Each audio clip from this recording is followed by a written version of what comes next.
There are a few different forms that an internship at a financial planning or wealth management office can take. On one hand of the spectrum, you have what would be like an investment analyst role, where you spend the majority of your time crunching numbers. On the other side of the spectrum is like a financial planning assistant role, where you might be dealing with the firm's financial planning software or sitting out on client meetings. And there are a lot of different types of positions that you could have in between those two. But in any scenario, there are some job duties that will apply to almost any intern in a given day in the financial advice industry. So let's talk about it. Any intern in the wealth management field is almost always going to start their day out in the exact same way, and that is by reading through and replying to emails. Since as an intern, you're generally new to the firm that you're at, it's not likely that you'll have many emails from clients or third parties. They're mostly internal dealings that you're working on. You may have some duties assigned to you by senior financial advisors or the partnered advisors in the firm. Or if you're working at something like a trust office just doing equity research, picking stocks, you might have a list of items that you have to run through from your senior analyst on the team that you're working with. Now, unless you logged into your email server at like midnight the night before and combed through everything just to have an idea of what's coming up for the next day, it's likely that you'll have a lot of emails in your inbox. And as a side note, I don't recommend that folks do that. I think it's important to keep your home life separate from your work life. Point is, though, that you're likely to have a lot of emails. So some of those you're going to be able to provide a really quick answer for. Then others are just going to involve more time. So typically you'll reply back to those and say, hey, thanks. Just want to let you know I got this. I'll have it done by Friday, or I'll be working on this over the next month, whatever the timeline might be. I'll add a tip here.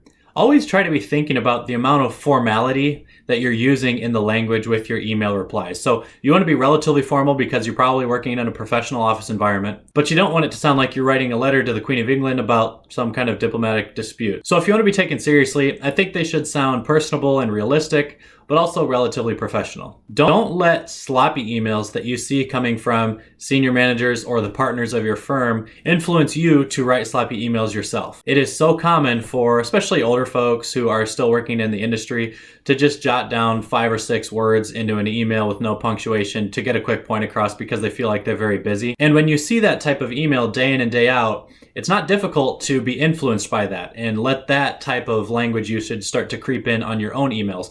Don't do it. Don't take someone else doing it, even if they're in a senior role, as saying it's okay for you to do. Most likely they don't think it's okay for you to be doing it. They just think they can do it because they're the most senior person and they're very busy and whatever else. But you should always try to maintain a certain level of formality in your messages. But to do that, it's very important that you proofread at least once everything that you send.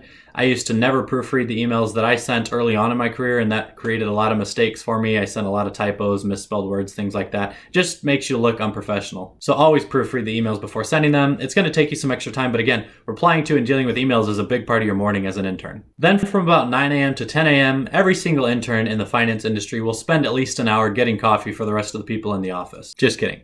But getting coffee for some of your more senior associates or managers, partners, whatever, it does happen. And if you're working in a friendly environment, it's likely other days you'll see those people grabbing coffee for you. So don't think of it as like a status thing or someone putting you down if you end up making a coffee run. It's just the fact of the matter of working in an office environment, not just finance, any office.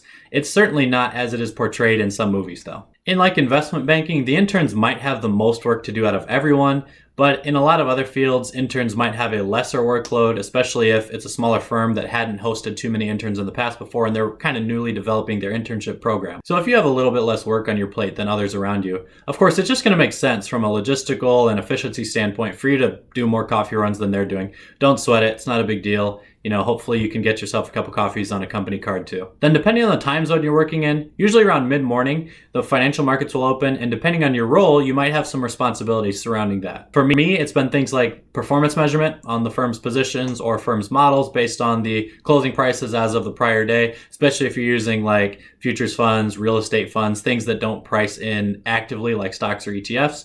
You'll have to do some performance measurement of prior day's prices at the beginning of other days. Your responsibility might include keeping up on various news for portfolio positions. So you might be going through some news feeds on FactSet or Thomson Reuters, whatever else you're using for this, to get updates. And if anything is significant enough, you might provide those in a team meeting later on in the day. If you're in a financial planning role, you could have to update a client's financial plan with end of quarter or end of week numbers or something to that effect before you finalize the plan document and send it out to them. You may have to wait until the market opens to do those types of things. Again, in any of those scenarios, there's likely to be some responsibility to you as an intern surrounding the timing of the market opening. And those activities could take you well into the late morning or afternoon. Some days you'll also have mid-morning or lunch meetings. Again, as an intern, you're probably not having too much client interaction yet, so most likely these meetings are with internal teams that you're working on, or maybe a one-on-one meeting with like a direct supervisor. These meetings might cover things like daily responsibilities, where you will report back on what you have accomplished over the previous day or the previous week if it's a weekly meeting. Maybe you'll provide some updates on a specific part of a project that you were assigned to that project team so that everyone else is on the same page. Whatever it might be, you'll just have these either in office or out of office, mid-morning and late morning and lunch meetings. Actually, meetings in general will take up much more time than a lot of people expect before they get into their first finance internship. And if you're working in a role that has especially long hours, like I mentioned banking earlier, some folks who have been in those positions report that the entire morning up until 4 p.m. is just consumed by meetings with individuals. And then after 4 p.m. is when they actually get to start their real work. You may find that some meetings seem valuable for your own learning or for the actual things that you're working on as an intern, and some might not. Your job in those situations is really to try to learn as much as you can about other operations that the firm is dealing in, even if they don't directly relate to work that you are doing at the time. So unless you're in a certain meeting every day for like an hour or more for 30 days straight and literally nothing could apply to any part of your job or role, I wouldn't tell someone, hey, let me get out of this one. This isn't relevant to me. I would just stick in it, not just to show face, but again, to learn something about what other people in the firm are working on. And you might actually be able to improve your own work through things that you hear from them. So to wrap that point up, know that being in meetings is a huge part of the financial advice and finance industry as a whole. And because of this, being able to work well in teams and with other individuals is vitally important. How you conduct yourself when you're communicating, speaking to others, but maybe more importantly, listening to others. How you respond to delegating work to others, or more so as an intern receiving work that you need to be doing. I guess just how you carry yourself is super important during these meetings, and certainly know that management is watching your behavior and your activities to see how you respond to these types of things, because ultimately internships from the firm's perspective are to vet future hires into full-time roles. Okay, so in the later parts of the day, say after 2 p.m. onward, is likely when you're going to get the bulk of your work done. Whether you're the analyst role where you're building models in Excel, or a financial planning assistant role where you're entering client data into financial planning software, a lot of that type of work is going to get handled later on in the day. You'll find that it'll be much easier to get your real work done in the later parts of the days,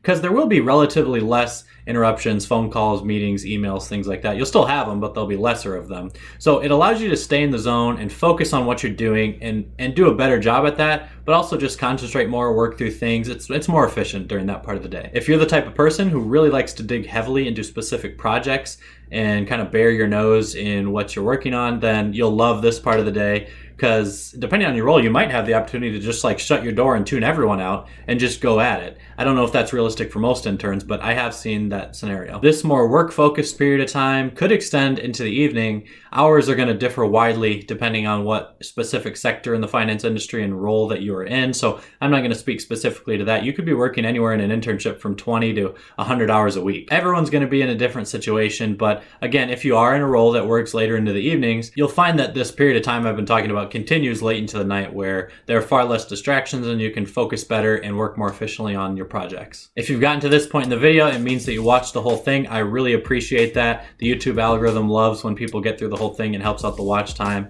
It also helps out if you could like the video and subscribe to the channel. Both of those things, again, very much appreciated by me. Check out the link to my Patreon down below if you want to support me there. And as always, thanks for watching.